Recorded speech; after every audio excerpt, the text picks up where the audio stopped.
Rottweiler it cinsi ilə bağlı 2 sualım var. Birinci sualım, Amerikan Rottweileri varmı? İkinci sualım isə çox qısa ağızlı Rottweiler saf cins sayılırmı? Bunları sosial şəbəkədə mən çox eşidirəm. Yəni bunları qarışdırırlar. Birinci suala keçək. Sırf Amerikaya mənsub olan, yəni mənşəyi Amerika olan Rottweiler yoxdur. Almaniyaya aiddir. Oradakılar da, onlar da safdılar. Saf cins sayılır. Sadəcə olaraq yetişdirmə xəttləri fərqlidir. Belə deyim ki, Amerikalılarla Amerikanlar fərqli standartlara görə və fərqli məqsədlərə görə Rottweilerlər yetişdirirlər. Amerikalılar istəyirlər ki, daha yumşaq xasiyyətdə, mühafizəsi daha zəif olan Rottweilerlər olsun və daha incə bədən quruluşunda olsun Rottweilerlər. Almanlar isə istəyirlər ki, iş qabiliyyəti daha yaxşı olsun, mühafizəsi daha yaxşı olsun, balanslı saxlanmaq şərti ilə anatomik quruluşları, sümük quruluşları daha iri olsun. Amma Amerikalılar bunlara çox önəm vermirlər. Amerikalılar çalışırlar ki, sadəcə xasiyyəti yumşaq olsun. Qısa ağızlı məsələsinə gələndə isə bəli, çox qısa ağızlı Rottweilerlər də saf cinsdilər və ən qədər dünyada bunlar yayılıbdılar. Sadəcə burada da məqsəd məsələsi var. Çox qısa ağızlıların mənfi tərəfləri odur ki, ağızları çox qısa olduğu üçün çənə tutumları çox zəif olur.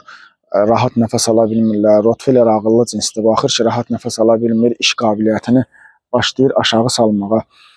Deyir, yalandan mən niyə enerji sərf edim ki? Yəni mənim belə deyim də fərqli cütləşmə, fərqli məqsədlərlə ortaya çıxmış bir itəm. Məqsəd budur sadəcə. Yenə dediyim kimi yetişdirmə xəttindən asılıdır burada. O da, bu da hamısı Almaniyaya aiddir. Xəttlər fərqlidir. Və bir çox peşəkar yetişdiricilər çalışırlar ki, bunları balansda saxlasınlar.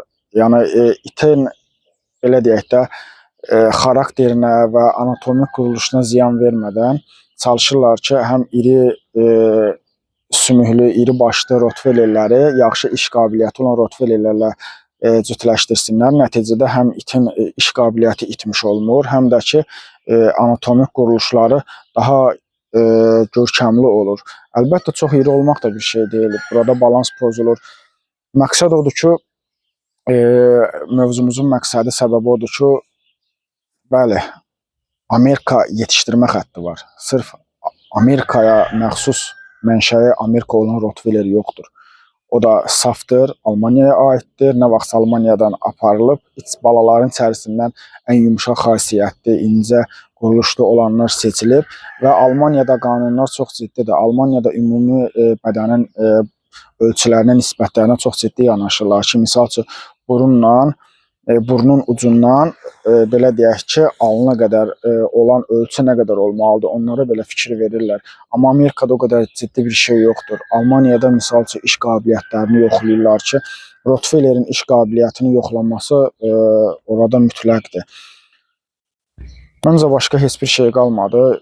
Bir də fərqli Rottweiler o ölkəyə aiddir. Bu xeyr, Rottweiler Almaniyaya aiddir. Macar Rottweiler filan eşidirəm arada, görürəm, eləyirəm sosial şəbəkələrdə. Qətiyyən belə bir şey yoxdur. Almaniyaya aiddir. Sənəd üzərində yetişdirmə xətti Amerikaya aid olan da var. Bu qədər.